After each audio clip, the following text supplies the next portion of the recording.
Start With Heart podcast, brought to you by the Collective Global. My name is Brad Stinson and my co-host, Danny Williamson. What's up? We're so excited to bring you this podcast today with Bekah Pogue, who is a mother, wife, speaker, coach, author, and love that she chooses to scream, hug, then say hi in that order. Thank you, Bekah, for being with us today. Thanks for having me. Awesome. So our first question to get us started is when we say start with heart, what is the first thing that comes to your mind? Oh, I love that. Gosh, lead with what's happening right now inside. So kind of bring your full self, your true self to the table and stand in that and just be confident in that. Awesome. Great. Very good. Now, you wrote a book a little while ago. I did. Called Choosing Real. Mm-hmm. I've dove into it a little bit. My wife's loving reading it. And I can say, having gotten to know you a little bit, you definitely choose real. And it's awesome. Could you give us some backstory on that book of why you wrote it, what inspired that, like maybe a pain that drew it out, and just share with us a little bit. That'd be awesome. Sure. So I think the catalyst to choosing real was about 5 years ago. My dad died suddenly from a stroke, and I think it just shifted my world. I grew up in the church, and so I sort of was seeing what, this is what nice people do, and and this is where God is, but I was craving that bridging point between how is God real when there's suffering and when there's pain and when there's transition and when marriage is hard and when I'm screaming at my kids, like the really honest, real parts of life, like how is God in that? And so choosing real was really my own personal journey of really wanting to walk into life with my eyes open and my heart aware of God, how are you real in when we move across the country, and how are you real when this relationship is really awkward? How are you real in all these little mundane moments of the day? And so it kind of just brought this deeper level of my faith. So it kind of became this invitational way of looking at how I used to perform and try to feel like I needed to do all these things for God, and then it was this beautiful shift of perspective of, okay, he's the one that's pursuing me. Faith is personal. How is he real to me in these day-to-day moments? That's awesome. Awesome. Very cool. I have another question to ask you. Bring it. Let's hear it. What are some common misunderstandings about this that you've run into when you start speaking on choosing real, or maybe people have a misconception when you're saying that? What are some things you've run into? That's a good question. I think anytime we say the word real, the negative that can be associated with that is almost this permission slip to vomit all the things out onto people. And I'm learning there's a really beautiful, vulnerable, tender way to lead with authenticity, and that usually has everything to do with listening first and speaking last. And so I think that the parts of real that I'm trying to embrace is this bringing a genuineness? Is there beauty to it? Is it along the lines of pure and lovely and honest and true? Or is it, let me just tell you all the things, but I'm not going to lead you to a place of hope or healing? There's a really fine line there. So I think if we're going to be real, it's always going to be in a heart of encouragement and truth and bringing people to hope.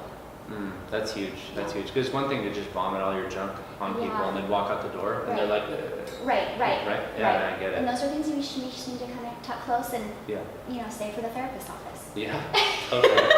Absolutely. That makes a lot of sense.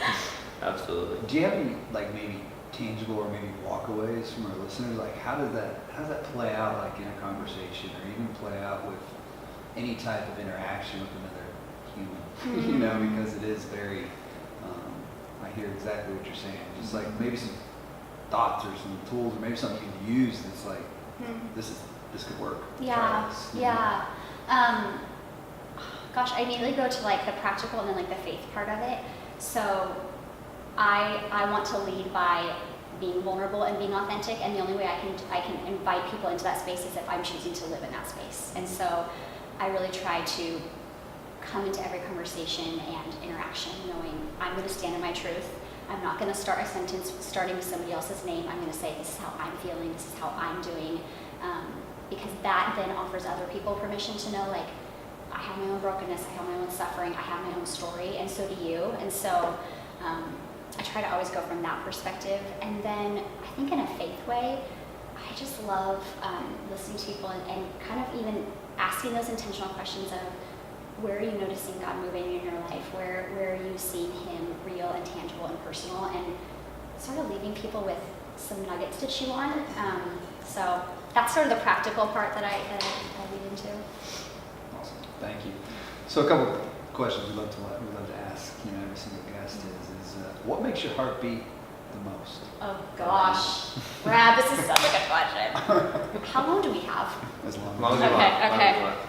Okay. keep going. Okay, so people, I love opening our home to probably fringe people. Like I'm never one of those people I'm like, this is my best friend. I'm like, who's the random person on the corner? How's my neighbor? I want to always have eyes to see people. So I love just opening our home and saying, come, you have a safe space. I want to offer people permission to just feel like they can come and talk about all the things and be known and loved in our home. I love experiences. So anytime I'm in anywhere, I'm like, let's find the nearest bookstore, killer cocktails, good food, music, antiques. Let's go off-road wildflower picking. I may be known to drive with a cup and scissors in my car because at any given time I'm like, boys, there'd be wildflowers out there and Mama needs to go picking. So I just love life. I want to like gobble it up and eat it up and and then I think the older I've gotten, I just want to listen to people. Mitch Albom is one of my favorite writers, and he wrote Tuesdays with Morrie about how he just loves to sit with people. And if I can offer anything, I want to offer the gift of listening, because I'm confident that is probably what is the most healing thing aside from grace for our souls. Listening is really hard, isn't it? Mm-hmm. Take some time to master and when to zip the lip and Yep. just open the ears, right? Yeah. Yeah. Do you have any tips on that for people who they say, well, I want to be a good listener? Maybe something that you would say, start with this. Right. Yeah, I think the beauty of active listening is almost a heart shift of coming into a space knowing I don't need to fix somebody, I don't need to solve their problems, I just need to offer them space to be heard. And I think people know when they feel safe to do that, like, okay, is she gonna come to me and feel like how vulnerable can I be? And so I even find myself like, if I'm going to steer the conversation, or if I'm trying to overly offer encouragement, even if my heart is pure, sometimes I think saying nothing gives that person an extra minute to say, to kind of dig into those places in a deeper space, and then go there where, before I think when I was younger, I'm like, that was great, or I need to overly encourage, or have you thought about this? And people, we're smart humans, we can usually figure out the truth that's already in us and who we're supposed to be. I think if we're just given space and permission to kind of go there and have somebody sit with us in that, I think it's just such a gift we can offer. That's great. Yeah. Absolutely. Because that silence is so loud, right? Yeah. Because we're just not used to it, because we're in this constant world of just talk. Yes. Text. Yes. Social media. But Yes. if we can go, just let the space breathe. Yes. Just silence speak for itself and give them that space. And Right. know you're not going to talk Right. because you're giving it that space. They can't handle it. And they're like, Right. okay, here's more stuff. Yes. And then Yes. here's more stuff. Yes. You're You're like, keep going. come on, let's go. Mhm. Cool. So good. All right, so I'm going to flip the other side. Okay. What makes your heart break most? When people are excluded. When I was younger, I don't know what happened, but when I saw people being excluded, this protective advocate came out in me. I remember one time we were in 3rd grade, and there was a group of girls, and there's always the mean head girl, and she told this other kind of fringe person, you can't play with us. And I walked right up to her, and I was like, how real can we be here on this? Okay, and I was like, I hope you die and go to hell. I was in 3rd grade, and I literally told her this because I was like, you do not, who are you to be the boss's girl? So I had to go to the principal's office, where my elementary principal called my dad, who was the principal at the middle school, and he's like, I have your daughter in here, and he's like, but you know what? He's like, I love that you rallied and championed. So I think that I always have eyes for the fringe and the underdog, and I want to help everybody pull out what makes them feel alive. And so I think my heart breaks when people don't see the beauty of who they are inside, and I'm like, oh, there's something so beautiful and unique in each person. And so If some of those people are listening to us today, what would you say to those fringe and excluded ones? That you so matter, that your story matters, your heartache matters.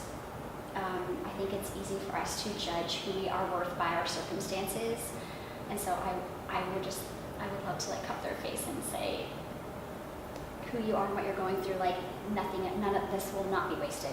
Like your story matters. So I would just say stand confidently in who you are and keep going. Just take one step. Like keep going on your path because it's beautiful. And often the ones who are pioneering a new path are the world changers.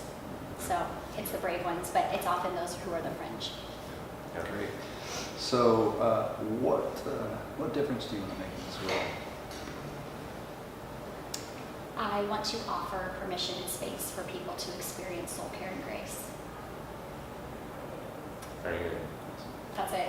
I feel that space like right here at the table. Oh, you feel it? Yeah, That's there's the space. It's a bit. It's like a powerful word, you know. For those who Yeah. didn't see his name's creating space on the table. It's with his here. I'm very looking at this. California We're nails. rearranging furniture. Yeah. That was awesome. All right, so the next thing we want to get into is we're going to show you some pictures because we obviously do it all this on video, but then we also do it here. We're going to get your reaction to them and just Okay. what's that. And when we say this, it's not the first thing that comes to your mind. Okay. Because everybody's like, what's the first thing that comes to your mind? Yeah. It's what's the first thing that comes to your heart. Oh gosh. So Okay. Let's go. mine is that. Let's There go. we go. and then There's Bring it, space. bring it. There's Feeling space. good. And if you need the silence, that is fine. So the first picture that we're showing you today is a picture of a fingerprint. Okay. So as you think about that in your life and that, what is that identity? What is it? What's the first thing that comes to your heart when you think about that or see that picture? The uniqueness that we all have, because there's no same, fingerprint. That fingerprint is an invitation to live out your unique purpose. The next picture that we're showing is it's a picture of a trail with a beautiful sunset and some tall trees. So what's the first thing that comes to your heart on that one? Trust. I feel like the road kind of bends at the end,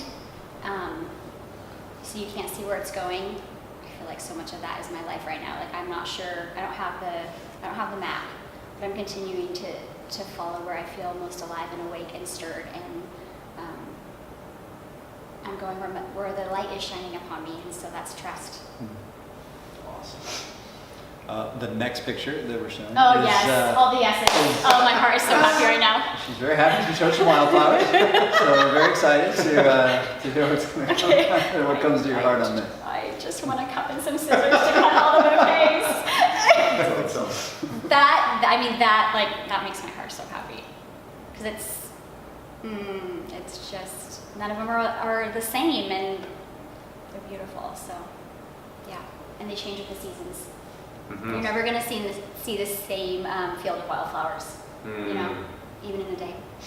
That's great. A lot right there. Next My boys. one is a picture of Rebecca's boys. Okay, so First thing that comes to your heart. those are my people. That guy in the middle, we have been through everything. We've been married almost 15 years. And we are on such a journey of continuing to step into what it looks like to love each other unconditionally and find healing together. Tanner, my oldest, he is a life stroller. We tell him he should have been born in France because he takes 3 hours to eat like one bite. And we're like, come on, little one, And one day he was going to be 3, and I said, Bud, I could find myself like, let's The do snap. this. Yeah, the snap, the like, oh gosh. And he goes, Mom, I just want to taste my food. Wow. And I'm like, yes, we saw you, Joe, I'm so sorry. So he teaches me to slow down, and Ty just makes me want to pray on my knees every minute, because he's me when I was little, and he is passion with skin on. Yeah. So, Yes. pray. Yeah. Yeah. Very cool. Oh, stop. And then Oh gosh. You guys did your homework, didn't you? You totally did. Oh, the help. Okay, Picture of the help. So my friend Carrie, this is her favorite movie. There's a line at the end of The Help where you're laughing at you right now. I thought you were going to talk about the pie, but that's okay. Oh my gosh, that's such a good sign. No, there's a line at the end of The Help where she says, tell the truth. Yeah. And I don't know, we watched it this summer and it like lit something in me, and I've been a little bit on fire since then. So I just think there's a lot of power in standing in my truth and our truth and walking in that space and taking responsibility for my story. And I started finding myself kind of like, well, when my husband does this or when my kids stop bickering, and I just thought like, I can't wait for somebody else to move before I take steps toward my life. So that movie is just all things beautiful and real and honest. So tell the truth. Absolutely. It's wonderful. Wonderful. As we're... That was fun. Yeah, isn't it? Yeah, Thank you. Yeah, Isn't that great? Little heart moments. Oh gosh, I'm so seen right now. This is amazing. Awesome. So in your opinion, what is the greatest threat and obstacle to quote unquote real living? Gosh, these are some good questions, you guys.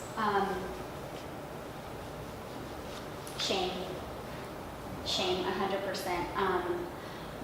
When I started stepping out into this heartbeat to really live authentically after my dad died, I had to untangle a lot of what I had done earlier to learn how to cope and live. And so much of my younger life was living very much in performance mode, which some of it was genuine. I loved people, I loved acting, I loved speaking, but I found that I was finding my value in the responses from people.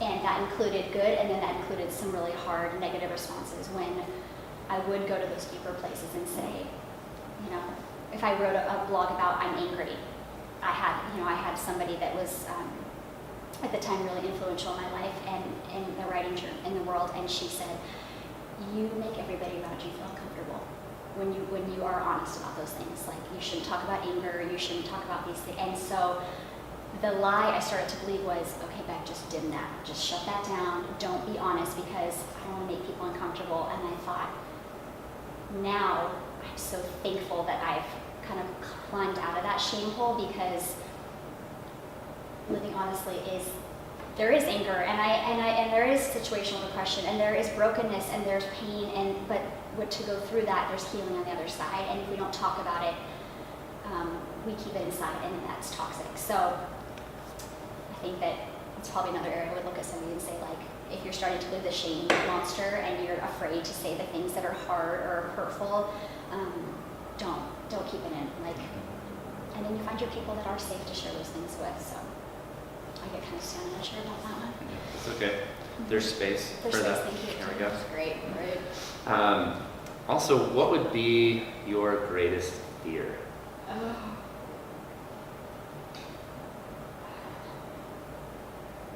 Wow.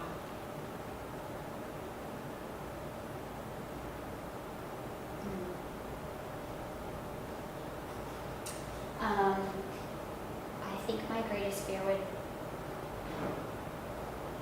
be wondering if I made a difference in somebody's life. Like, if I were to, I know when we moved, sometimes I wonder, like, was I forgettable? Like, did I make an impact on people's lives? And to not be able to touch somebody at their deepest core, I think would be like death for me. Mm-hmm. Like, I want to, when I'm with people, I want them to feel seen and loved. And if they're like, who? Like a who? I'd be like, oh. Right. So this kind of trickles off that, but so It's a Wonderful Life. Okay. Christmas movie. Okay. Okay.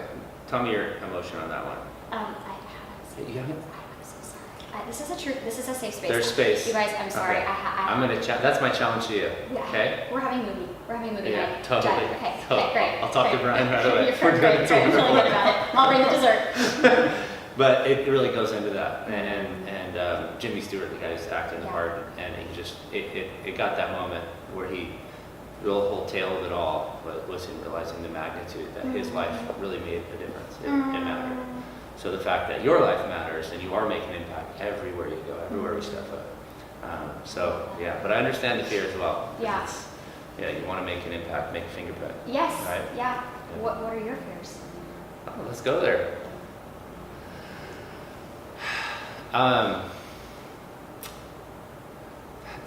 I wasn't expecting that. You're Go welcome. ahead. Go ahead. People living this life and not finding their purpose. Mm, Everybody has a purpose. no.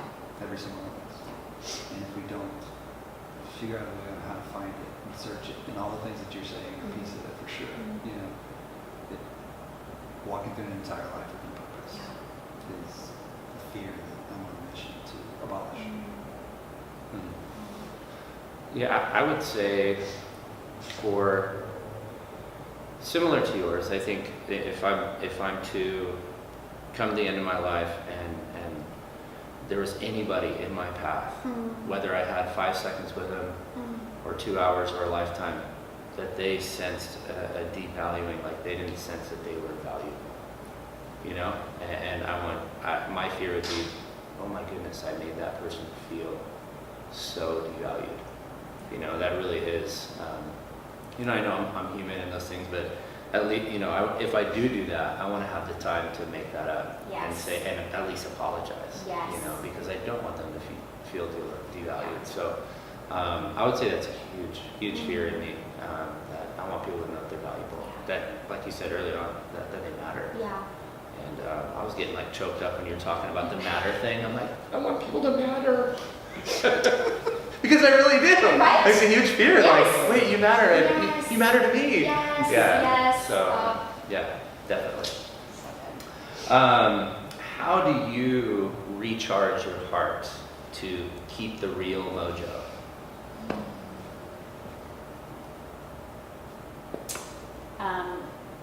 I've realized that I'm an introvert the older I've gotten. I know. What? It's true, 100%. I need to like go non-people at points in life. Yeah. You know, so I think for me, and it's being in nature, I recharge like power walking, you know, Yeah. being outside where there's green and there's hills. There's a place in Leaper's Fork by David Arm's Gallery where I go and I just, you know what I'm talking about, right? It's where heaven Exactly touches where you're at. earth. Yep. Those Adirondack chairs, I will go out there and just bring a book. And Blake, who works there, he is my best friend. He's like, can I get you a glass of champagne? I'm like, yes, you can. I heard you. And then I sit there and it's like all is well in the world. Yes. So, if you guys all want to go out there yes! Sorry, Blake. She's going to be No, there. just don't talk to me. Just don't talk to me. That's awesome. That's very good. There's something to be said for that. Absolutely. I get the whole introverted thing too because. No. Yeah, no. See? I do. See, okay, no, but I knew you do. I do because it's one of those things where when we're often people think we're extroverts, right? Yes. And we're just like, ah. Yes. But then the deeper we tend to go with people, those who know me best know that they know the introverted Danny, Yes. right? Yes. And like my sister, she's the polar opposite. Everyone thinks she's introverted, but you get to know her super deep and they're like, oh my goodness, you're like, right? And I'm kind of the opposite. The deeper you get to know me, the quieter I get. Yeah. Ooh. Yeah, true story. Wait, why the quieter? I feel so comfortable that I don't need to talk. Oh. Yeah. So I used to hurt my wife's feelings a lot Yeah. because she's like, where'd you go? Why, like, I need the bubbly guy. Where'd you? And I'm like, I'm just so comfortable around you. I don't feel like I need to talk. I just want to be. Yeah. You talk.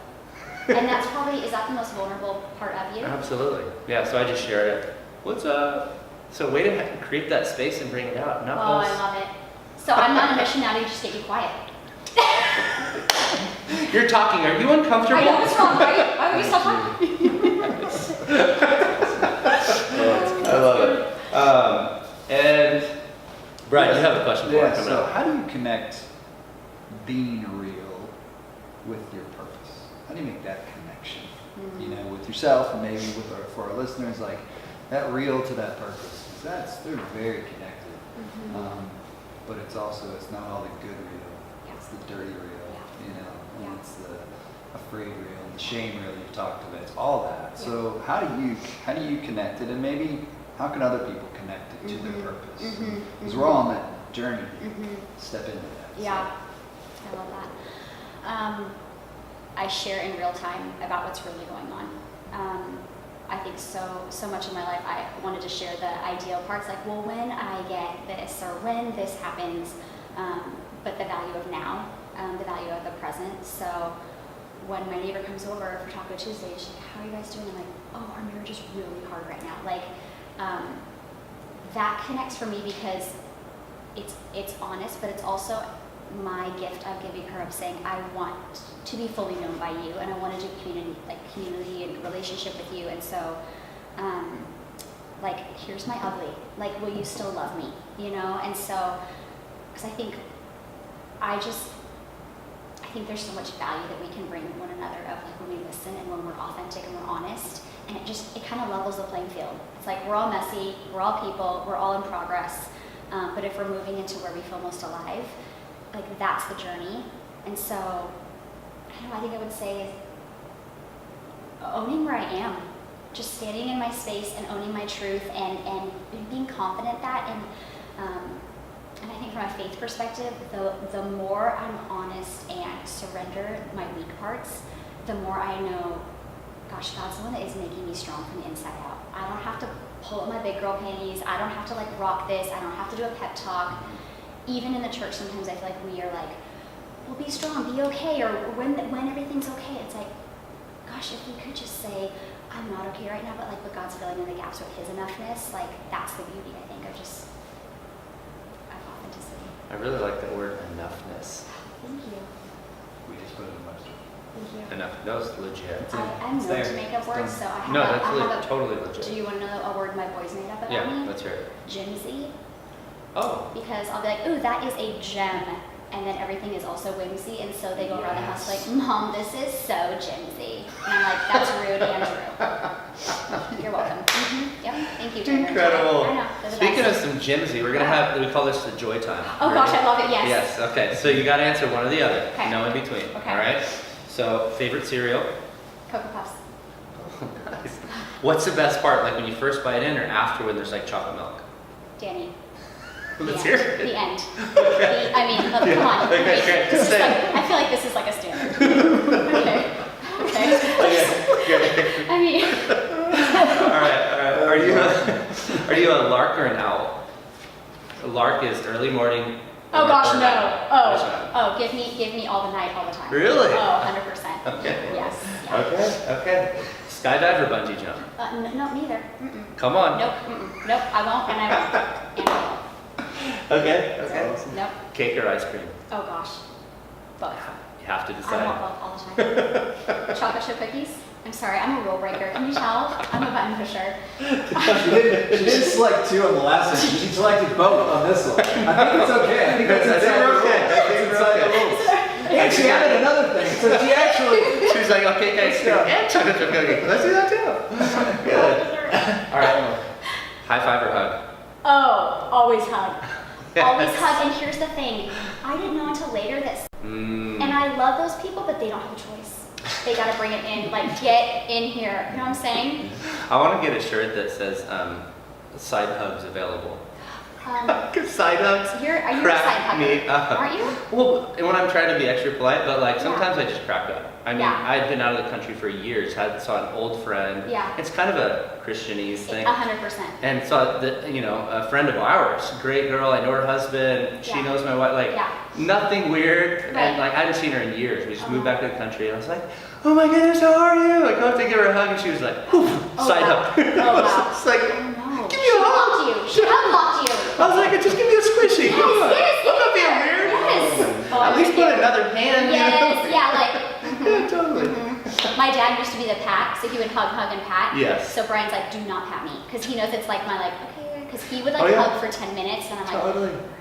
and I'm patting. He's like, don't pat me. I have like my best friend growing up. Yeah. My mom was one of those. We were like, oh, here we go, Jimmy. Yep. And we hug and it's like It's going 3 there. minutes. Oh. 4 minutes. Like, She's a but she's hug-linger. very just Hug linger. She's a But you know hug-linger. what? After, you know what I decided to do? I stopped questioning it. And Yes. I go, I'm gonna hug longer than you, Jimmy. Yeah, yes. I'm gonna do it. Because Oh, I know when I right, go I in love with you, so I just had. But she, if you talk about Junoin to anybody, Yeah, hugs. hug. I love it. Can we bring her in here? Yes. Okay, okay. We can have like a hugathon. There we go. Yes. Okay. All right, coffee or tea? Tea latte. Robert Italian, please. look at that. This is awesome. That's great. Okay, all right. You have 5 minutes to spare. That's it. Okay. You really do. You're getting ready to get on our plane. Okay. Text or phone call. Let's be real. Okay. I was gonna say something different, but I'm gonna always phone call. Yes. Always. Brad, what would you do? Phone call. Okay. Oh, yeah. Yeah. Oh, Yeah. Yeah. Phone call. Are you guys familiar with the Marco Polo app? Yeah, use it. Okay. Yeah, totally. Nope. It's like video. It's and, rad. So it's like almost this progression of like text, phone call, Voxer's like audio, but then Marco's like, oh, I get to see the face. Totally. So like, Yeah.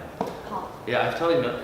Brian's that way as well, I've noticed. He likes to call? Yes. Aw, I love your it. voice. He likes to listen to the voice too. I'll send him like, ring. Oh, hey, bro. He does? Yeah, totally.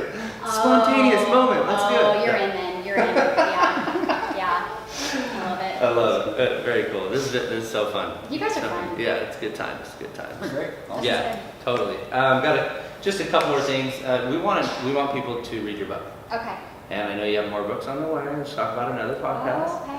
But at least for how to get a hold of you, I know you do public speaking. I know you do coaching, like all kinds of things. More not soccer coaching, but like Oh gosh, no. life coaching kind of things, right? And also you have a book you can get, and different things like that. So what's the best way for people to get a hold of you? On my website, Okay. so BekahPogue.com. Can you spell that for us? Bekah Pogue, rhymes with Vogue. Great. P-O-G. Great. Yeah, I'm not on social media a ton right now. I'm kind of just pausing and just being intentional on where I am. Now we're talking. About my website, I love writing and creative coaching. Mm. So I think my heart, like, I feel really alive when I get to talk with people who have a story and then help pull it out and remind them that it needs to be shared. So, yeah. Cool. And then my book's available on Amazon and Okay. wherever books are sold.